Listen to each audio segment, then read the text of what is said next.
Hello guys, welcome back to my YouTube channel, and this is the fourth day of my third braces tightening, but eating is still very difficult. मेरे दांतों में अभी भी tightening का pen बना हुआ है। मैं अपनी किसी भी पसंद की चीज़ों को नहीं खा सकती हूँ, बस कंफर्ट फूड ही खा सकती हूँ, जैसे दाल चावल। आप देख सकते हैं दाल चावल, कुछ सॉफ्ट खाना ही मैं खा पा रही हूँ अपनी टाइटनिंग के बाद, क्योंकि मेरे दांतों में बहुत अजीब सा सनसनाहट है, दर्द है। और यहाँ तक कि जैसे जैसे टाइटनिंग और ब्रेसेस जर्नी मेरी आगे बढ़ रही है, तो दांतों में गैप भी, दो दांतों के देख सकते हैं, ये एक दूसरे से टच करना भी बंद हो गया है, जिससे मैं कुछ काटना और बाइट करना, चबाना, वो बहुत ही डिफ़िकल्ट हो रहा है मेरे ब्रेसेस के साथ। ये सब चीज़ें मैं पहले बिल्कुल भी नहीं जानती थी कि ब्रेसेस लगाने के बाद मुझे इन सब चीज़ों को फेस करना पड़ेगा, तो शायद मैं रुकती या सोचती।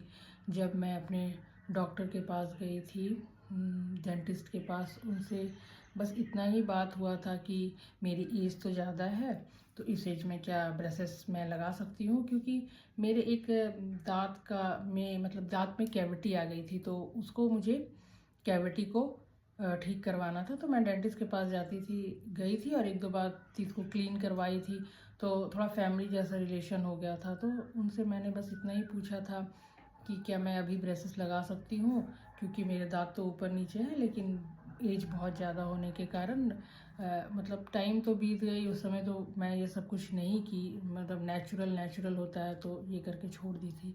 तो क्या मैं अभी लगा सकती हूँ? तो उन्होंने मुझे बस हाँ कहा था कि हाँ लगा सकते, लेकिन साथ ही साथ इतनी सारी चीज़ें होंगी। ब्रेसेस जर्नी इतना टफ होता है, ये मुझको बिल्कुल भी कोई आइडिया नहीं था कि ब्रेसेस लगाने के बाद आपकी पसंद की चीज़ें आप नहीं खा सकते हैं। बहुत सारे प्रिकॉशंस आपको रखने पड़ते हैं, कड़ी चीज़ें नहीं खा सकती हो, और साथ ही साथ दांतों की सफाई, एवरीथिंग आपको करना पड़ता है।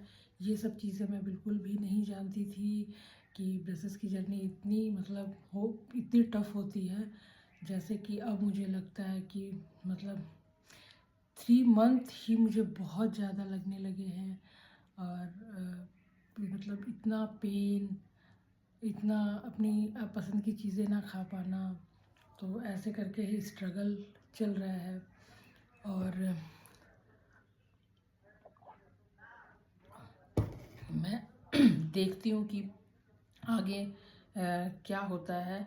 लेकिन हाँ, इन सब चीज़ों के बीच मुझे ये पता है, क्योंकि मैंने कुछ लोगों को ब्रेसेस लगाने के बाद देखा है कि उन लोगों के जो दांत होते हैं ना, वो बिल्कुल भी अलाइन हो जाते हैं अच्छे से। तो मुझे इतना भरोसा है अपने इस जर्नी पे कि जो भी होगा ना, एंड का रिज़ल्ट मुझे बहुत अच्छा मिलने वाला है।